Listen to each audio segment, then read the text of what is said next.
Welcome to the Soul Star Podcast with your spiritual besties, Alli and Mandy.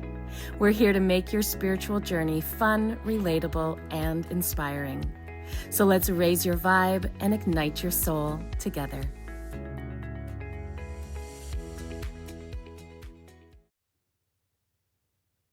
Hey, everybody. Welcome back to another episode of the Soul Star Podcast. Thank you so much for coming back and joining us. And we're sorry for missing last week. We're very Wow, we're sorry. dropping the ball, man. Well, it seems like we are just naturally moving into bi-weekly podcasts, but that's not our intention. No. It's just life is crazy right now. And I was actually very sick last week. Yes. And Alli was dealing with some grief last week. No, my God, what a heavy week, huh? It was a heavy week. It really was. Yeah, I know. I'm like, I had to put my dog down last week, and it was like, I grew up with dogs, so obviously we've put dogs down, but that was my parents, not me.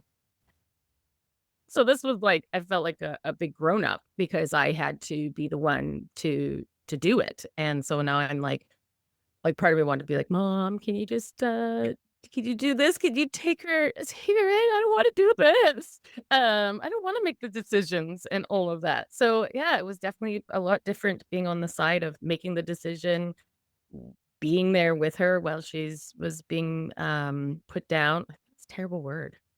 What? Put down? What? Yeah. Doesn't that sound terrible? I always Yeah. feel like it sounds heartless. Well, there's an emptiness to that phrase. There is an emptiness. Okay. So, because anytime I was like, 'cause I had to tell somebody in the building where I live, and I was struggling with how I freaking word it. I was like, Yeah. oh, we had to put Betty down. And then I was like, that sounds so harsh. Even when I was emailing different veterinarians to find out about their process or whatever, I was like, I felt like it all sounded so cold. Yeah. When I was trying to say it, and I'm like struggling there to be like, how do you just say it but then not sound like you're a cold ass bitch? Just like all of it. But one thing I've noticed, I've said this many times, since spiritual awakening, is how much I feel like I feel things. Yeah. And and I definitely, there was where sometimes it feels overwhelming that when you open yourself up to really feel things, it's overwhelming, how much you can feel in a single moment, No, I would totally agree. I actually Yeah. walked by a group of people yesterday on my walk with our dogs. So Nick and I Yeah. always walk the dogs together after he gets home from work, and then we live right by dog parks, and it's a big. I love that. Yeah, so we usually go, and that's how we talk about our day and plan for the evening or what's going on. So we walked by this group of people, and it was a very chaotic energy. There was 2 women, they had 3 dogs in total. They had 2 children who were young, or 3 children who were young, and they were kind of bouncing all over the place. And we just tried to walk past them, but got stuck. And then we tried to and they were just loud. And then I was like, wow, I was just really recognizing in that moment how sensitive my energy is. Yeah. Because just walking past that cloud of chaos was Yeah. very impactful for me. And it wasn't like, oh, those people are so annoying. It was just an observation of how that energy of that group affected me, and not in a negative way. It just shifted my energy. Well, you could pick up on the anxiety, right? Yeah. Of it. All of a sudden you could pick up just on that, heightened. Mhm. And I think that's the thing, when you start to be able to tune into your own energy and understand your own energy, that's when you pick up on, because it's happening whether you are aware of it or not. So even if you were, 5, 6 years ago, when you weren't aware of your energy, Yeah. you would have just felt it but not understand it. Yeah. You might have been annoyed, actually. That might have come out in annoyance. Yeah. Because it was making you feel uncomfortable, but so then you just get annoyed with it. But instead, now you can sit there and be like, oh, you could observe it and be like, oh my God, that chaotic energy, I'm feeling that anxiety, and that's and then realizing you don't have to, it's not yours, and you can let it go. So it's empowering in that sense. Yeah.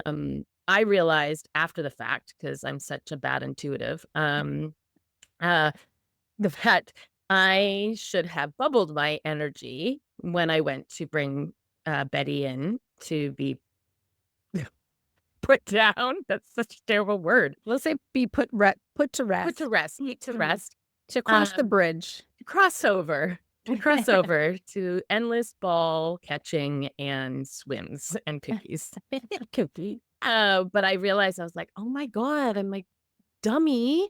I was in there and I realized like I should have had myself totally because I was picking up on Betty's anxiety. I was picking up on the vet's emotions on that, Yeah. the technician's emotions. Like I felt like after now when I can observe it, I felt like I was picking up on everybody's and it was like overwhelming my system. Mhm. And then because at one point I was kind of hyperventilating, which I was like, what the fuck is going on? Like, get a Mhm. hold of yourself. But I realized like that all happens when it's so much is coming at and when there's heightened emotions, and you're sensitive, then you're kind of like taking it all on and then your own on top of that. So then that's like you can see how panic attacks happen, Oh, yeah. just with that. So I know I was like, damn it, Allison. I'm good at preaching it, but sometimes I swear I'm not good at doing it. Well, that's how we learn. It's how we learn. How Next we time. There's never gonna be a next time. Yes, it She didn't left happen there and I today. said, "I'm never having a dog again. I'm never doing this again." Aw, you will. You will. I was like, "Never doing this again." It is very hard. It's putting down a pet is just heartbreaking. I know. Well, I Heartbreaking. I think I was like, because Betty's been difficult. She's not been easy. Her yeah, she was a special case, and it definitely was like, so part of me was kind of like, "Oh, no, like, I think I'll be fine," and then it was like, total opposite, and then I'm like, "What the fuck? You actually do love her?" Like, honestly, I knew I loved her, but I'm like, it was she's Mhm. been a challenge her whole life, and we've She's had here to teach you many lessons. yeah, all the way to the end. Yeah. All the way till the end. All the way to the Oh, end. we love Betty. We'll Thank miss you so her. much, Betty. Yeah, She was I like a know. forever puppy. Yeah, yeah, eternal Mm. puppy. I was waiting for her to get old to settle down, to settle the She did fuck not. down. She did not. All right. What are we gonna talk about today? We have a fun topic, and we are kind of Mhm. enjoying, the idea of going back to basics and just kinda really, like, diving deep into some of the basic concepts because you and I forget how, because we just have evolved so much in the past, like, 5, 6 years with our Mhm. knowledge and our understanding and our awareness and stuff that we forget sometimes these concepts are new for people. Yeah, So I know.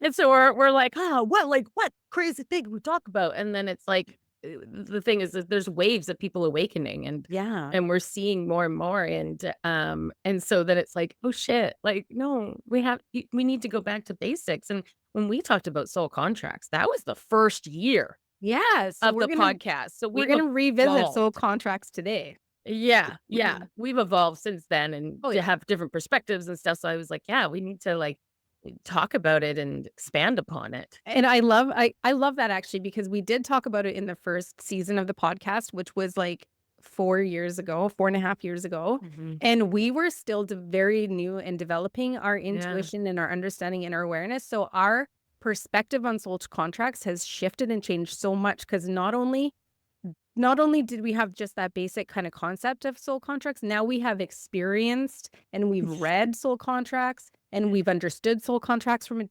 so many different lenses, seeing them in Mhm. different readings.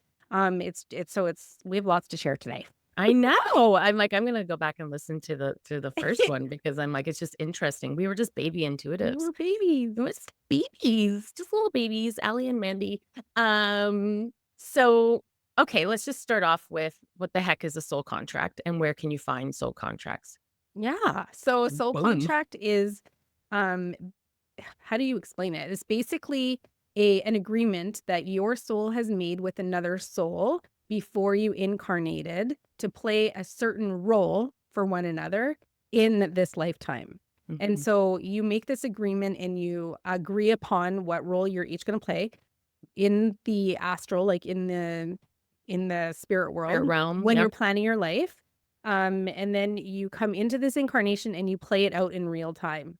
Okay. Mhm. And so you can read soul contracts or start to understand soul contracts in your Akashic Records room. And Yep. everybody has access to their Akashic Records. And I've I've read into this a little bit because I've heard some intuitives say this before, and so I wanted to validate whether that was true, but in like past generations, not very many people had access to access their Akashic records. It was part of their soul contract that they would be turned off intuitively, or you know what I mean? Like back in the day, we talk about how only certain people had certain gifts, like mediums and all that sort of stuff. So there wasn't very many of them. Mhm. Now everybody who's incarnated has incarnated with the ability to read the Akashic records if they want to. You can read your own Akashic records, and you can only read the somebody else's Akashic records if you have their permission. But when you're reading it as soul contract, you're part of that contract, so you're allowed to understand it. Yes. Yeah, absolutely. Um, and, you know, and so and, like, I guess part of it is like, okay, so what would be a soul contract? I can hear somebody saying like, "What do you mean, like, a soul contract? Like, you know, we have a business deal going on?" Kinda. It's a soul business It's a deal. soul you guys signed in glitter. In in I light. know. In lights. I'd like to There's sign this. Yeah, there's lots of different kinds of soul contracts, and we'll go through some of them.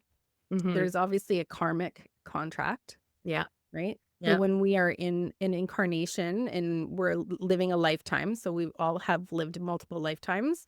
So let's just say, for example, Allie and I lived a past life together and we were sisters.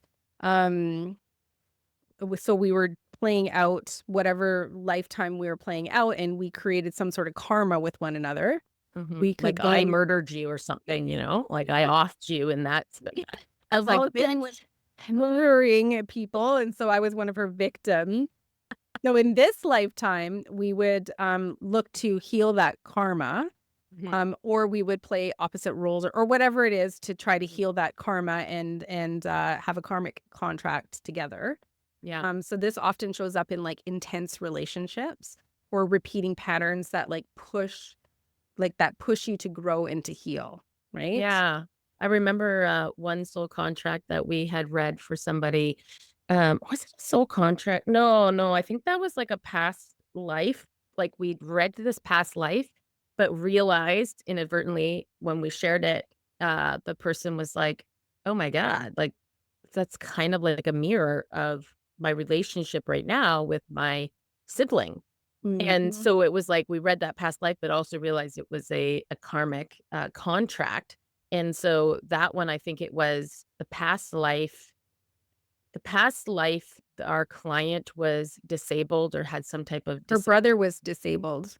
in this life. No, in the past. Oh yeah. No, wait. I think her brother was disabled in the past life, and she was jealous because he The was getting all the attention. tension. So it was, yeah, it And it went either way, and it was like, yeah, this so when we saw this past life, it was like the in this boy. lifetime, Yeah. he's disabled again, but she's managing it differently.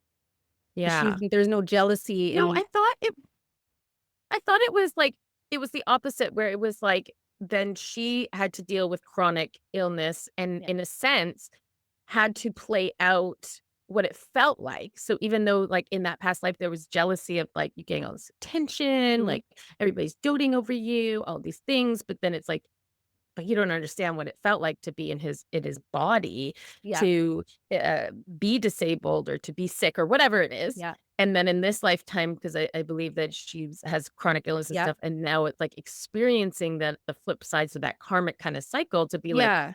"Oh." But the kicker was that we didn't know she has a brother in this lifetime, and he is disabled in this Mhm, lifetime too. So, but mhm. there is no feelings of jealousy or hardship between her Yeah, and her brother. They have a really strong relationship. So yeah, she's healed this karma because yeah. she's not feeling that energy of jealousy because her brother's Mhm. getting all the attention. And because of that experience at karma, she's contracted to have a autoimmune disease or a Mhm. chronic disease in this lifetime so that she can experience some of the hardships that he went through in that past life. So it gets Yeah, complicated. I It can get, and know, there's many layered. layers as you could imagine. But Yeah. it was really interesting to read into and to understand. Yeah, and, like, how that karmic kind of like, these contracts kind of play out, so, yeah, it's really interesting. I find I've come across, um, different karmic relationships, I've like, I feel like the person I'm dating right now, I feel like it's a karmic relationship, which at first so intuitively, I received this, and I was like, "Oh," because I thought it was gonna be a bad thing. Bad thing. Yeah, because I was just like but I so this is where you can have, like, your ego, so you're human, your ego is like 'cause with the person I'm seeing right now, there was so many synchronicities, so many, like I could feel the energy of there was a knowing beyond here. Mhm. There was a comfort level, there was something there that I was like, "We've done this before in past lifetimes." I instantly felt that energy. So then, of course, like, when we feel that type of energy, like, "Oh my god, is it a soulmate? What?" Because that's what we wanna go to, explore, and I went and I instantly heard karmic relationship, and I was like, "No, no, it's not Why? gonna." Yeah, I don't like that one. I don't like it. So this is where your intuition versus your ego. I don't like that answer. Try again. And so then I went into meditation to put forward, and sure enough, karmic relationship. And I was like, what do you mean? But what I've also learned from it, is that karmic relationships don't necessarily mean Yeah. that it's like this terrible relationship or it's gonna be full of hardship or, um that it's doomed, because I think that's what I kind of think of, like, Yeah. karmic. I'd rather say soulmate instead of, like, Mhm. karmic, if there's a different, frequency to it. But in that sense, I'm like, "Oh, but I can see where you can have a karmic relationship, still feel though that connection, that drive like a soulmate in that sense, because there's a soul recognition, um, but there's also the choice to move through it differently and, like, create, like, a stronger bond, so you could maybe have this karmic where you have to work something out, like, something hard out, and it could break you and be like, Mhm. "Okay, there was the karmic, see you later," or you can heal even beyond that more by, putting in the work and creating even something stronger, so it's Yeah. not like a doomsday type of thing, or at least that's what I'm telling myself. Well, it could be like, yeah, there's so many different types of karmic relationships or Mhm, karmic contracts. And when it comes to like, I think like a relationship, like a partnership type of thing, romantic, mhm, there probably is healing, from the past karma that you're working through healing. So if you guys move through these lessons and these experiences together, mhm, it should evolve into an aligned, like it is mhm. aligned, but it should evolve into a healed relationship from Absolutely, comparing from the past relationship in that past life, right? absolutely, and I Mhm. was kind of, digging around into that and Mhm. realizing, like, you can have a karmic and soulmate at the same time, like, they can be the same. They can be Yeah, the same energy, person, yeah, soul, yeah, and that all kind of play in, and yeah. I was like, "Interesting." I'm like, "That's just so cool." So, that's why I love this work, 'cause we're constantly learning, I always, know. always learning, And right? that kind of brings us into the next type of contract where you Mhm, have like the twin flame or the soulmate contract. And there can mhm, all be like beautifully ribboned together, like Ali just said, where you have multiple types of contracts with one soul, with one mhm, relationship, with one person. So a mhm, twin flame or soulmate contract is you can kind of tell that this is happening when there's deep transformative connections that mhm, are, and then you're also in some sense being you're meant to like mirror each other's wounds to support ascension. So there's like deep healing happening here if you're not mhm, avoiding it or turning a blind eye to mhm, like to whatever you're being triggered about, because a lot of people will be triggered and they'll be like, that doesn't bother me. Doesn't bother me. But if you're somebody that can be like, okay, that bothers me, why does that bother me? And then you're doing your work and you're trying to sort that out and get to the deep root, a cause of where that rooted from, most likely childhood trauma mhm, or whatever, whatever, whatever. But it could evolve. So when you come across like a soul mate contract or a twin flame contract, if you guys are both doing your work and Mhm. you're working to understand your triggers and to heal them, it could definitely evolve into a romantic love, but not Mhm. always, because sometimes they're just contracted here to catalyst, like to be that catalyst to push you into your healing. Like Allison has experienced Mhm. a twin flame Mhm. contract, and that person did push her It was a onto this path catalyst. of ascension. Mhm. Um, and not necessarily because there was like difficulties in the relationship or the friendship. It Mhm. was because you were like, what is happening? This Yep. is strange. What is going on? And you started to like ponder the bigger questions of life that kind of Of formed. life. Yeah, it totally, right? Absolutely. Like it kind of snapped me where it was like, what the fuck? And I'm like, so even though I had like a little bit of awareness, like I believed in, you know, this type of stuff outside of myself, but it was like it was so screaming loud that I was like, Mhm. there's something outside that I need to understand. So yeah, it completely pushed me onto that.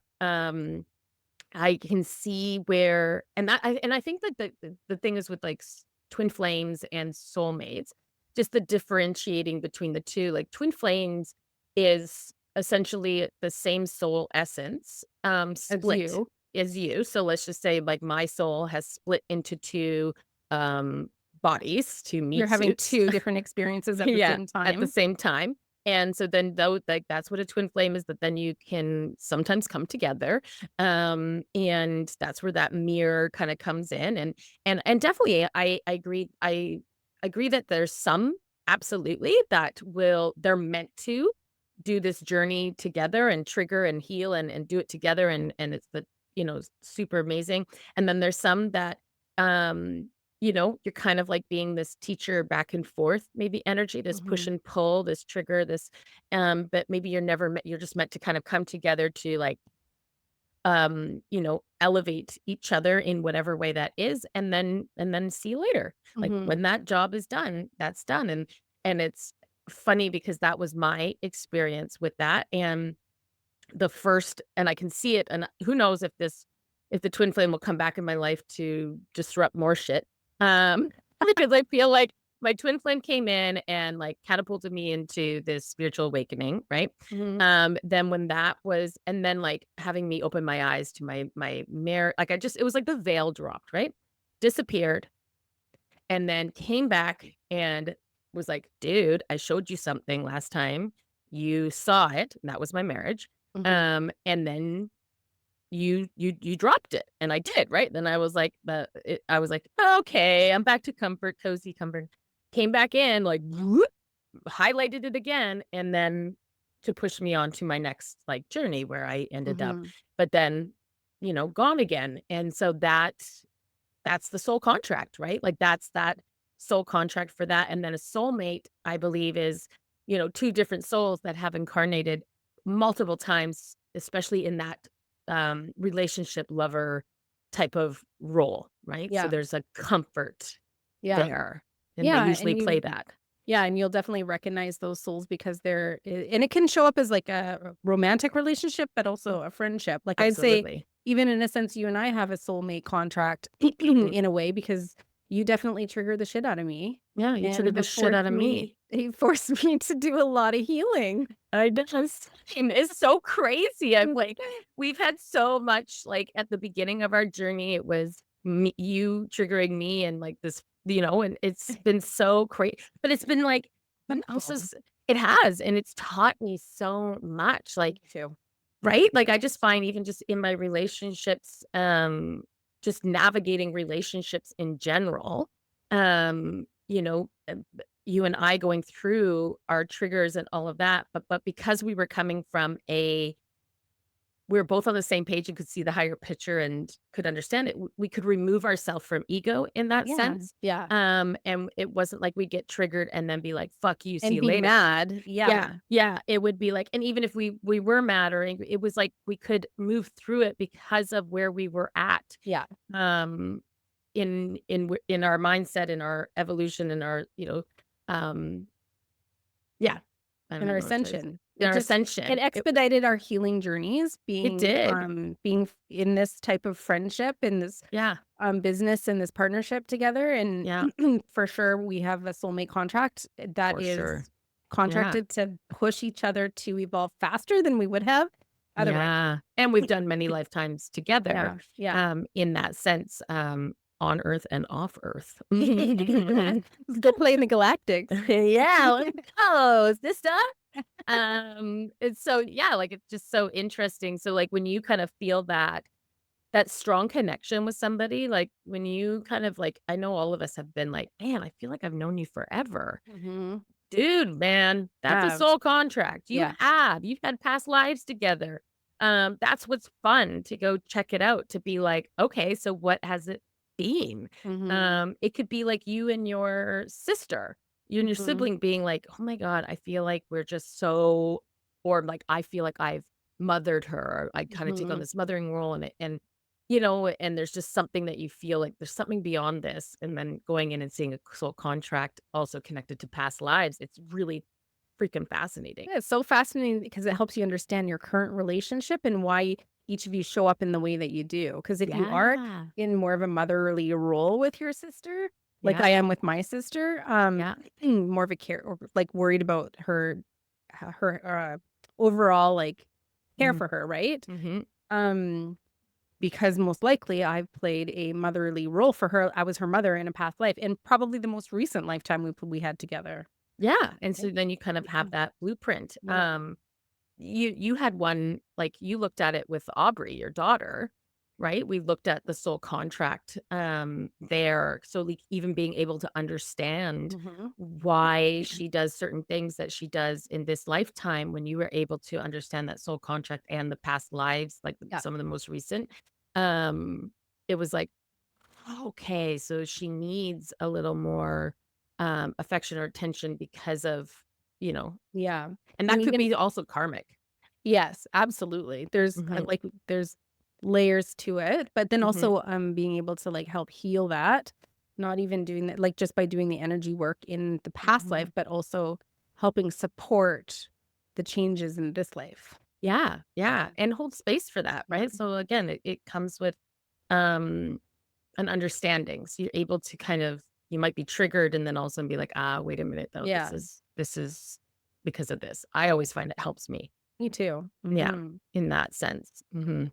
So the next type of soul contract that you might recognize is a service contract. And so Mm. this is a fun one because this is a contract made by souls who agree to be like the teachers, the healers, the way showers for others. So we have Mhm. soul contracts with all of you guys. Yeah, Definitely with a little bit with our students, for sure. as you know, the ones that have agreed to teach you or to help you open up your energy or your perspective or help you ascend, hold space for you, for your healing, all of that sort of stuff. So that would be the soul contract that we have with you guys or Mhm.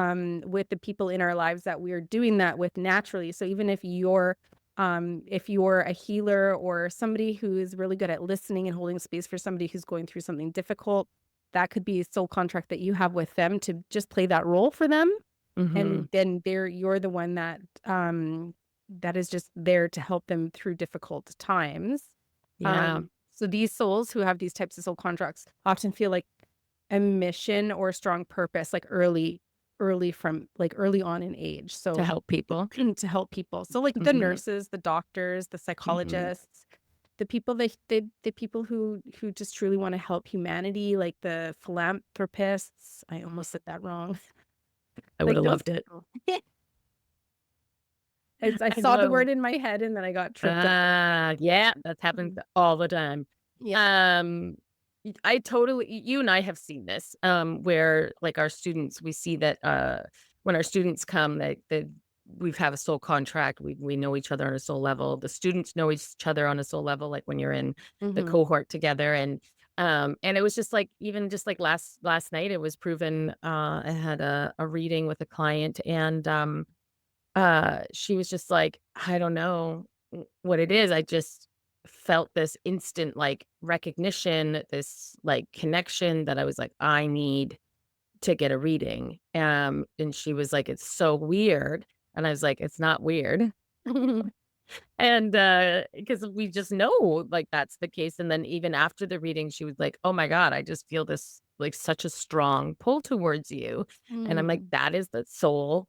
recognition. That is that Yeah. soul connection. There's a soul contract that, I was part of that is meant to be part of that person's journey of activating their gifts. And Mhm. so, that's really I love that because again, you can't explain it, but you just know it Yeah. in your gut. Yeah. Yeah. Yeah. You Those feel are it. like I love these types of soul contracts because they're, well, I guess I love being in the service contract of the one that's doing the help, like the holding of space and stuff, because Mhm. it's like a fun, not fun, but a lighter one Mhm. where you're like, I'm not the one that's doing the healing work Yeah. Yeah.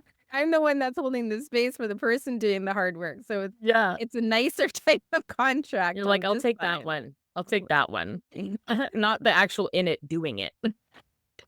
Uh, Sign me up, Scotty. Oh Yeah. my god. Um, what else is there? There's the ancestral healing contracts. Mhm. So Yeah. there's definitely a whole pile of people that are here that have agreements to heal lineage trauma or Mhm. break generational patterns within their physical families. Mhm. So these individuals often feel drawn to do shadow work, to do family healing, and are drawn to spiritual leadership. And these are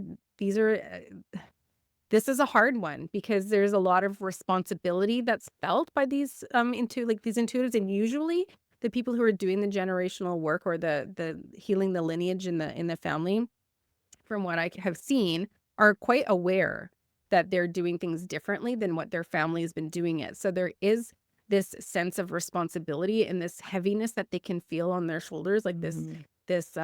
like I've got to change this or it's never going to change. And so at the easiest level or the most easy to understand level, this would be like you choosing not to be an alcoholic or Mhm. you choosing not to parent your children the way that you were parented because there was a Mhm. lot of yelling in the household or trauma, like abuse or trauma or something like that. So you're like making that stand and deciding I'm doing things differently, and then you proactively and intentionally change your life to ensure that things are done differently. So Yeah. that's at the basic level of generational trauma, but there's a lot of energy work that's going along with that too. Absolutely. And I even think with that, when you kind of like talk about like the example of an alcoholic, I could just hear somebody saying like, "Yeah, but like, what if I started off that way? Can I change it? Maybe I feel that. Maybe I feel like I'm here to break it, but then, well, I fucked up. I already started off, so it's done. No. So, even looking at that, like, so let's just say there is a history of drugs. And it's just like generation to generation, generation, and you fell into it too. In your teens or in your, like you struggle with it, but all of a sudden you switch, you're like, you know what? I don't want to do this anymore. I want to stop this. I'm going to break this. So it doesn't mean that just because you fell into it, like, oh, well, I just I just did it too, so I guess I didn't break it. I guess I wasn't the chosen one, whatever it is. And it's like, no, no, no, no, no. It's a person that even if you have gone through it, and it's overcoming that hardship, Mhm. and then breaking it and being like, no more. And changing Right? it for the future generations, because Yeah. you are doing a lot of us, when we think about generational, like breaking generational patterns or healing lineages, we think about everybody from the past.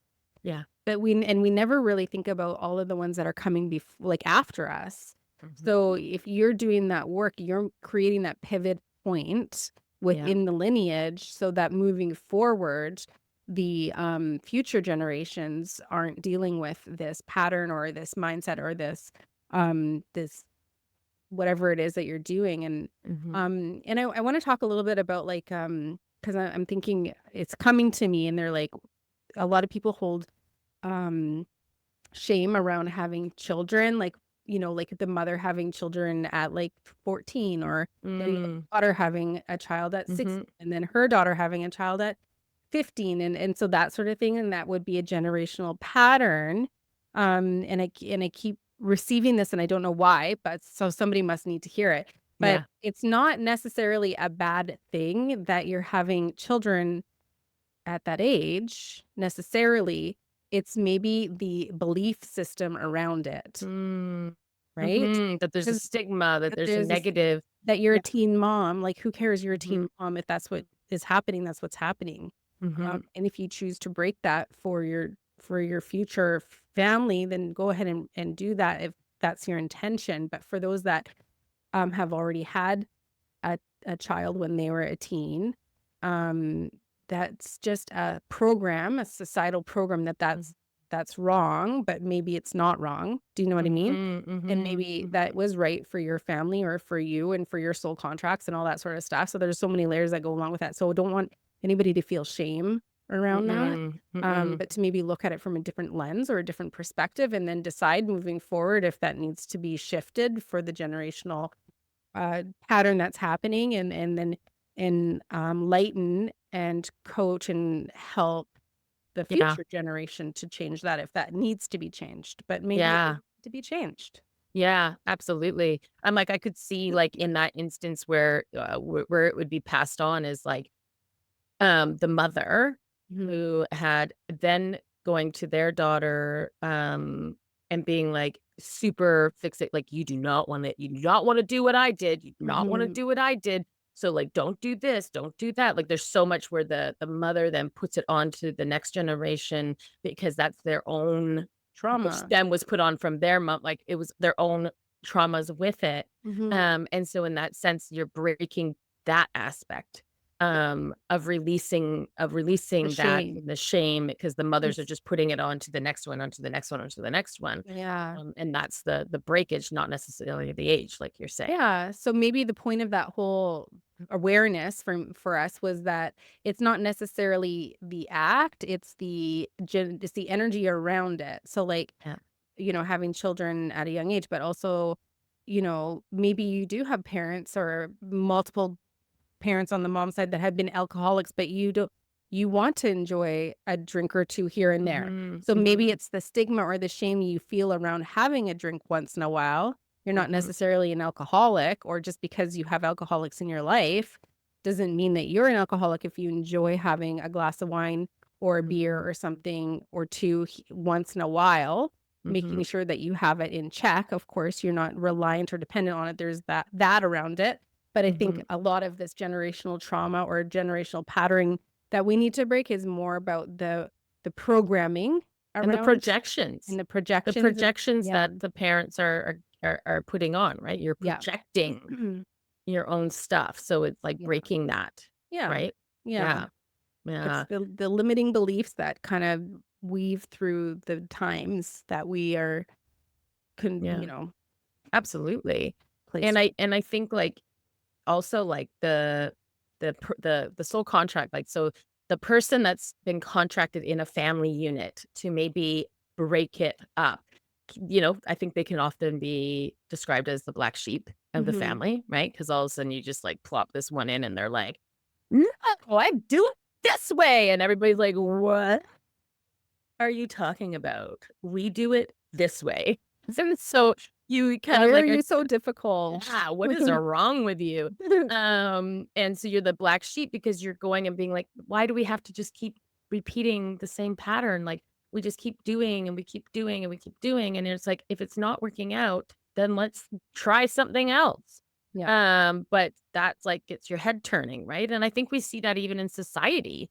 For sure.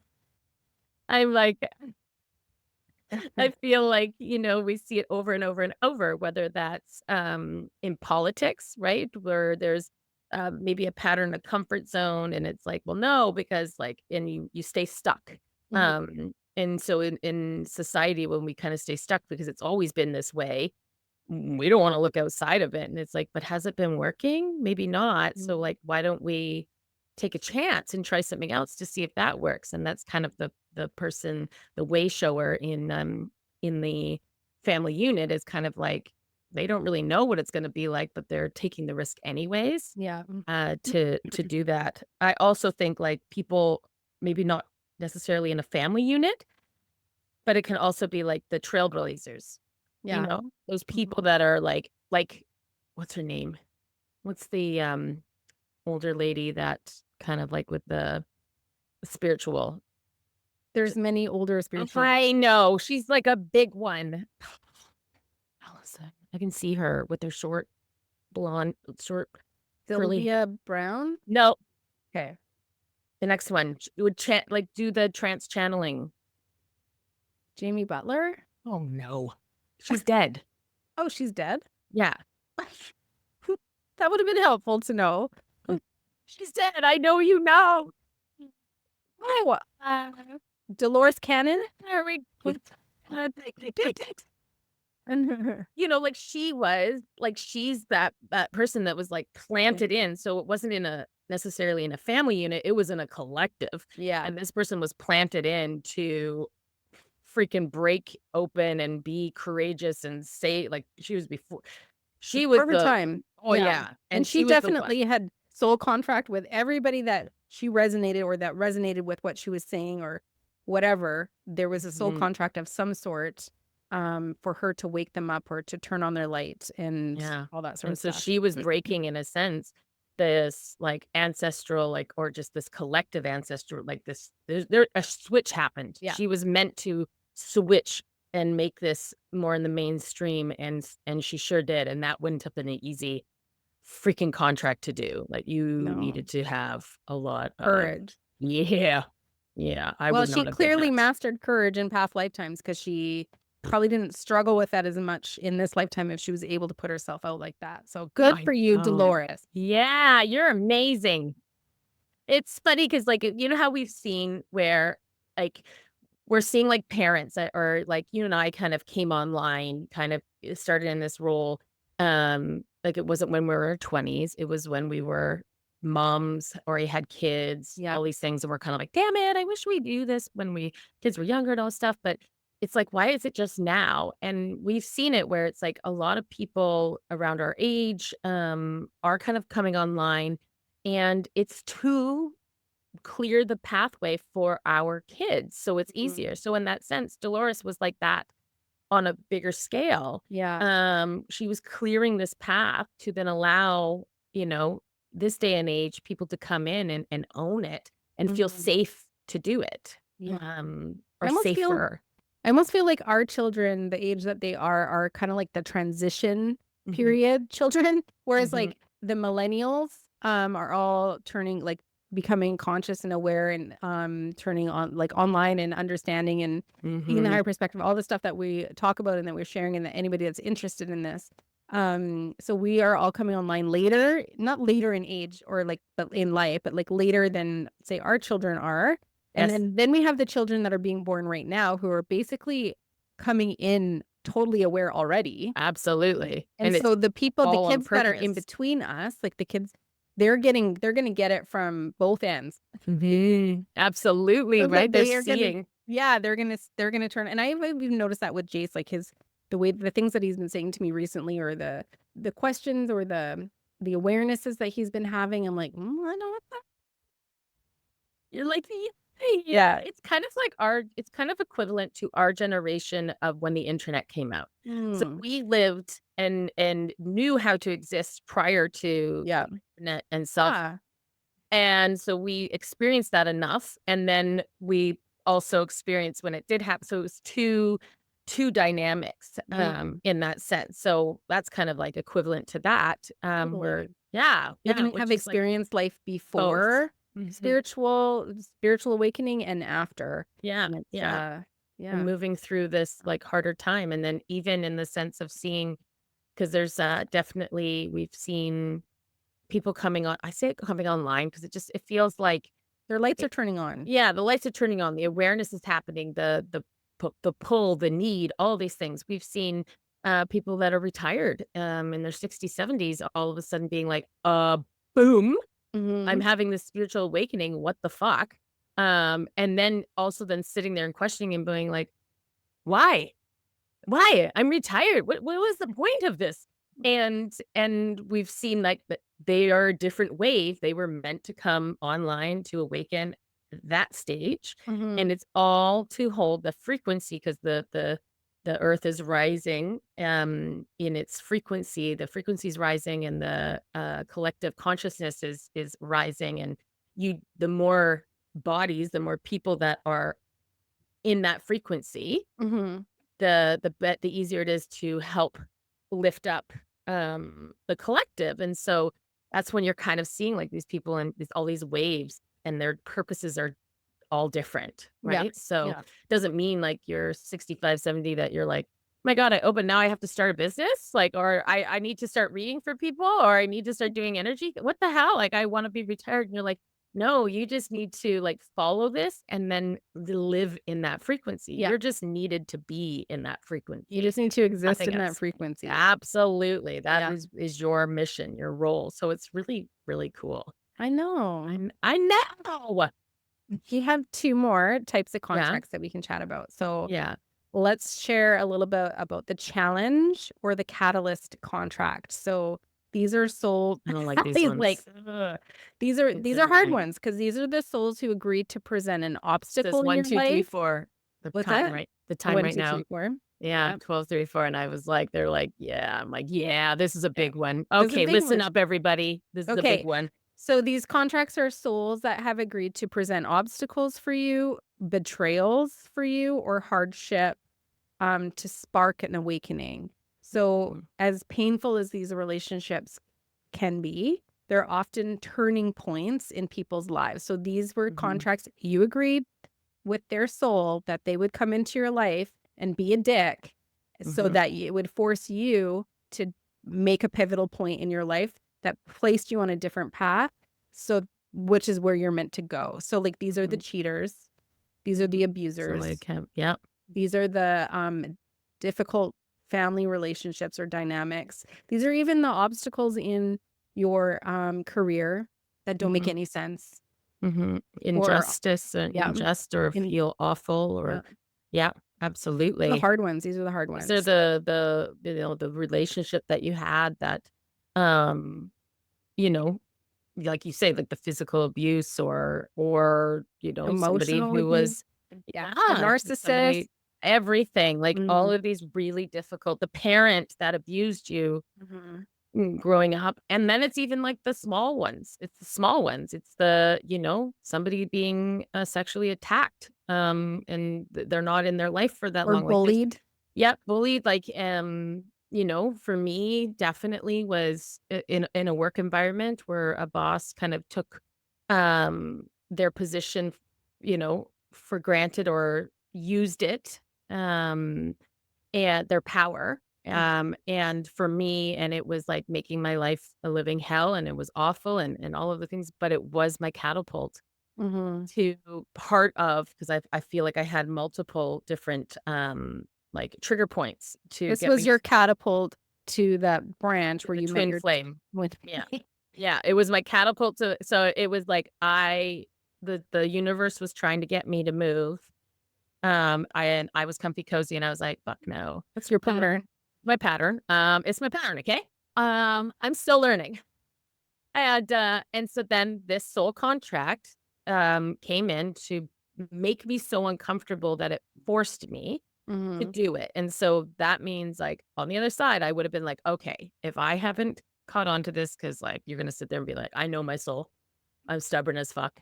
So we gotta put in all these, like, safeguards," and so it would have been like me saying, like, "Hey, if I haven't gotten it by this point, dude, I need you to come in. I need you to, like, blow my fucking world up, make me feel so uncomfortable," and then I'm like, I have no choice to be like, "Fuck off! Off I go." And then they're gone, right? So that was Yeah. a blip it. It was a blip it. It was impactful, Yeah. A but it was cameo. a cameo, a very impactful cameo that I won't forget, but very fast, Mhm. right? Mhm. And then you have the drawn out ones, like Mhm. a parent, let's just say, a parent that abused you, growing up, and that can be a tough one Oh, yeah. to that can be a tough one to kinda digest that you're like, "I seriously contracted this?" Right? Mhm. Like, to sit Mhm. there and think like, "I Why would I asked for choose that? this?" Yeah, Mhm. that's absolutely dumb, Mhm. and I agree, why would you do that? No,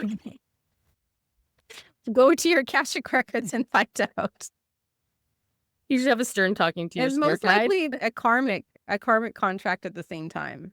Absolutely, and it's the lessons Yeah. too, right? Like, again, we our souls aren't coming here as a vacation. So no vacation. Our souls aren't like, "Oh my god, I wanna leave this, like, place that's all love and beauty and frequency, like, there's nothing other than love, and just go experience it in a different place." It's like, I wanna go and experience the hardships, and so that's why we create some of these that's why we create all of the lessons and contracts that we do, especially the difficult ones, Yeah. so that we can, evolve, and I think the coolest thing or the thing that kinda helped me with forgiveness in that aspect was understanding, 1, that obviously, we made this contract, but also understanding that that soul, when you cross onto the other side and you meet up again, like, oh my god, that was really hard for them Mhm. because our souls are just pure love, and so when a Mhm. soul agrees and plays out a role that is not nice, it is so hard on their soul Mhm. to do that. So in that sense, like, they go onto the other side and they're not dealing with their own kind of energetic clearings and stuff, because it's really hard and dense on their soul. So, it kind of gave me this, like, to be like, "Thank you."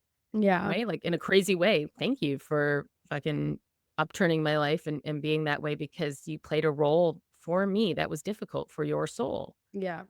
right? Yeah. Yeah. Yeah. And you've had that. You've had yours. Yeah, I had a narcissistic relationship when I was quite young, so I was only 18.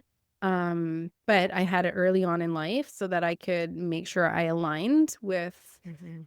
the people that I was supposed to align with, namely Nick. Mhm. Because had I not experienced that narcissistic relationship, I probably would have still dated men that weren't as nice as Nick is. Yeah. And then Absolutely. yeah, but I knew the whole time, and it's so funny because when I think back, like, I knew I shouldn't be in this relationship, but I stayed in it because for whatever reason, like, well, I know the reason. I won't share the reason, but I Mhm. know why I stayed in it. It was a very immature, naive reason to stay in the relationship. Mhm. But I also, at a soul level, energetically knew I was learning a lot and I would never be in a relationship like that again. But I Mhm. knew that I had to play it out for some reason at a soul level. I knew I needed to play it out until it came to an end. And that I was learning a lot. I just knew Yeah. that. And then after that relationship, I was so happy to be done with it. It was over. And then I never allowed myself to be in a relationship with a type of person like that again because I just Mhm. didn't understand that person. Like, I remember at one point, um, like, early in the relationship, and I was like, he did something and, he was gaslighting me, and I Mm. laughed because I didn't think he was serious, but he was so serious, and he slammed the door in my face, and I was like, "What is happening?" I was so confused. It was So 'cause naive. You're like, I "Huh?" yeah, I went out I went out with him. I went to a party without him because he was working, and he got mad at me, like, so dumb, right? Mhm. And then I came back and then he was like, "I can't believe you went to that party." And I was like, "But you were working and you said I could go." And then, like, I told you I was going, like, this was my plan forever. And then he's Mhm. like, slam the door. And I was like, "What?" And I just kind of like, I was laughing when he was telling me because I just couldn't take it seriously. And No. I No, didn't know you he was weren't serious. doing it to be you weren't Yeah, doing it to I didn't dismiss. get it. No. And Yeah. then I stayed for all the reasons I stayed. And then I learned a lot. And then Yeah.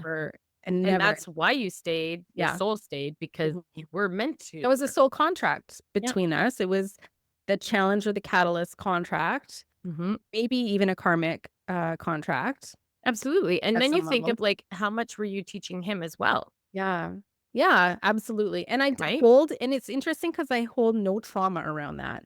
Like, when I go back to do my healing work, like, when I do inner child work and I'm taking back to certain, memories and experiences through meditation and I'm doing energy work, I Mm. have yet to go back to that time to do any healing work around it. So it's so weird that Mhm. I don't hold any hard feelings or trauma around that experience because I just Mm. know at a soul level that it was, healing and I was learning and it's just Mhm. crazy. Yeah, I know, and, like, so that's, like, anybody, like, listening to be like, what I bet you all of us can sit there and be like, "Oh, yep, that was one. Yep, that was one." Hopefully, you don't have too many, but, Even it's like friendships, even friendships. Yeah. everything, like, mine was a boss, Basically, right? every single friendship I had up until I was an adult. was some Who's the type of problem there? You're the problem. I'm the problem. oh my god. Nice. No, I always look at, like, because whenever I have something that's reoccurring, and I've had it reoccurring where I'm like, "Okay, what's the common denominator? Me!" And then I'm like, "I'm the problem." Usually it's a lesson we need to learn, right? So Yes. when I think about all the French friends I had growing up, my struggle was my voice and Mhm. speaking my truth and feeling like I could be authentic because it did not feel safe to show up as myself Yeah. through my childhood, like with friends and even as a teenager. So so that was the lesson my soul was trying Mhm. to learn Mhm. throughout my childhood and my teen years. And so now it's fine. But Yeah. Absolutely. now if you can't Absolutely. handle me, you're just not my friend. See you later. I know. We can I'm be like, acquaintances. absolutely.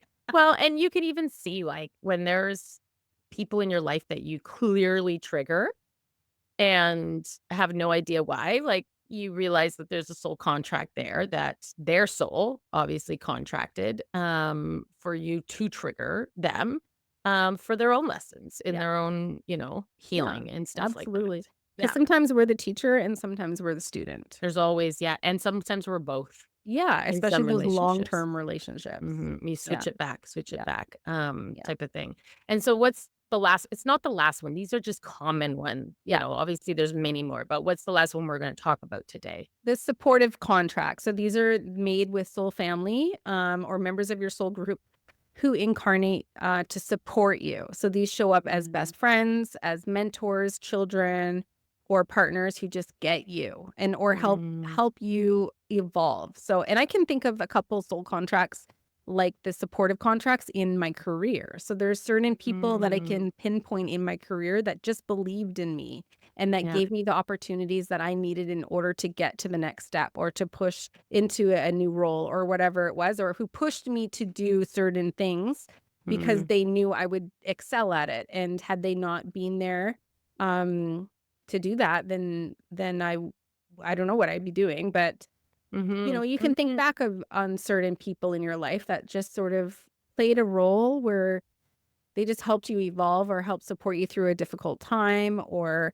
were just there because they love you. yeah, yeah, absolutely, and those, again, can be long term and those can be short term, like, I remember a teacher, Mm. my music teacher, and I was in grade 9, and, for some reason, she just really connected with me or liked me, and I remember being like, "Why?" And, You're weird. and yeah, yeah, I'm like, "What are you doing? What did I do?" I'm like, "I don't know." And, in grade 9, I was experimenting with stuff, and I went to class drunk. Class drunk? I did. That is bold. Yeah, I am bold like that. Yeah, grade 9. Somebody brought some booze. We did it at the lunch hour, just pounded it back. I show up to French class, plastered. I can just even see it. I can remember, like, trying to just be, like, in my chair and trying to hold my shit together. And then I went to music, and I was in the performing arts school, so I had to audition. So, like, I was, in the music program, like, that was my major or whatever, right? Yeah. And so I remember going to music, and obviously, my music teacher saw this, and she, brought me to sleep it off under her desk. And I was under her desk. It was like a communal area that they, what the fuck? Like a common space. Okay, yeah. So it was like they had, like, the desks up again, and so it was like this, just where a bunch of teachers maybe were in there, all the music teachers, and they were all teaching, and she was teaching, but she set me up to lay down under her desk, to, like, fucking sleep it off a bit. But in those sense, like, that was she believed in me, Yeah. and I literally only had her for that grade. This is the only thing I really remember, about her, but it was like she didn't want me to get in trouble, obviously. And like that was a supportive role where Yeah. maybe it was like not the best. Maybe that was my case. Example. Just I kidding. know, horrible. No, but I was like, I just remember like that's always stood out to me where I was like, wow, I'm like, she saw something in me that Mhm. I didn't see in myself. And she was like protecting that or just Yeah. went above. She didn't have to do that, obviously. I don't think really many teachers do that. Mm. And it was just something that I was like, yeah, like that's a little cameo supportive I have a role. good example of one too. Ooh, And did you get so drunk too? no, No, you were but you're a so I baby. was living in Calgary and I was 18. Yeah, 18. And I lived in one side of the city and I worked on the other side of the city and I worked at a gym. I like in a mall and I closed the gym. So I was 18-year-old, like naive, very young, cute little girl. Like everybody was like, "Oh, you're so cute." And I'm like, "Thanks." It's the baby. Right? So that people were attracted to me because how innocent I looked. Yeah, So yeah, yeah, yeah, which yeah, is yeah, yeah. icky, but that's the way it was. Well, So no, that's anyways, the golden retriever, like I told you. You're the golden retriever. Mhm. golden retriever energy. Yeah. Mhm. It was fully embodied when I was 18. And anyway, so I was working at this gym and my car had broken down. So I used to drive to work. And so I had to take the Sky train home. And so I closed the gym at 10 at night. And I had to wait until 10:30 or 11 at no, I think it was 11 was the last train. And I used to work out after I closed the gym. So I took the last train and I took it all the way downtown Calgary. And then I Mm. had to walk like 12 blocks because the train stopped at downtown. Usually went a little bit further, but for some reason that night it stopped there and it was done for the Oh. night. And I was like, okay, so it was dark. It was in the middle of winter. And I had to get off downtown Calgary. There was like prostitutes and drunk people and and it was I'm just like this 18-year-old cute little girl. And I could tell this guy was watching me on the train. And so I get off and so now my spidey senses are up. And this other guy, he was clearly drunk, walked with me for like 10 blocks. And he was just like chatting with me. He was saving me. He was Oh. my supporter because the other guys that were around were watching. So the drunk one was your The supporter? drunk one, he was young. He was my favorite. Yeah, he was young and he was like just jovial and my age. He was cute, like he was tall. He wasn't like hammered, but he was just chatty and just personable and social. And so I allowed him to walk with me because I could tell there was Mm. other people watching me. That And if he didn't have the wasn't best that didn't intentions. have the best intentions, and if he wasn't with me, they would have approached me. I know they would have approached me because Mm. my spidey senses were so Heightened. tingly, and so Mhm. he stepped into my role or into my world as a, supporter in that moment. Maybe he was more like an angel, I don't know, but I Yeah. feel like he saved me. Yeah, in that sense. Isn't that Yeah. crazy? Yeah, where we can have, like, these small instances. Can you hear that? Nope. Oh, good. No. What's going on? Tell us. Somebody's trying to get through to me at work. Oh, okay.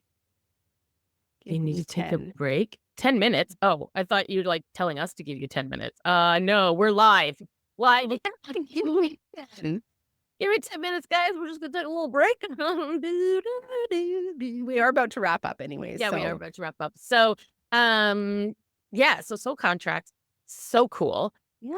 I think it's so beneficial to understand your contracts with people, not maybe everybody, but especially the ones that just stand out to you or you Yeah. just wonder and or maybe like a mother, like maybe you have a child that you're like, damn, there is some type of strong connection and I'm trying to understand it or whatever.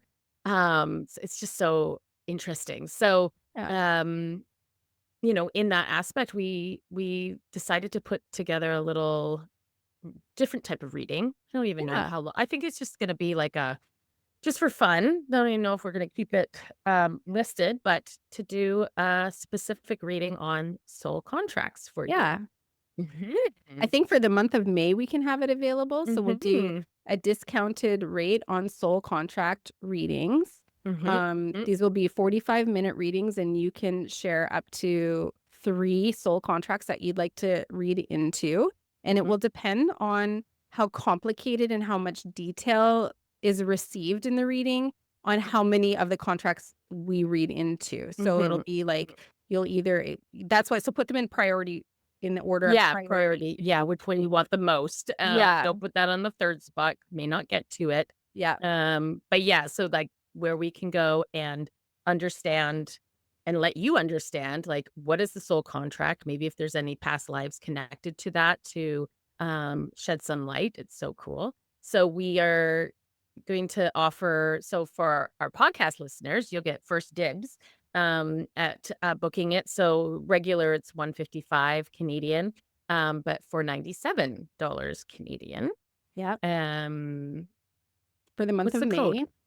Oh, the The code is code gonna is be soul soul contract. contract. Yeah, Yeah, soul contract. yeah. So use the code soul contract. And if you're a podcast listener and you're listening to this on Thursday, May 1st, you will be able to book the first readings because we won't release it until Monday the 5th, Monday the Yeah, 5th, to to everybody. like our social media and our newsletter and stuff like that. So Yeah, and there's gonna they be limits, right? Because we can't just do them all.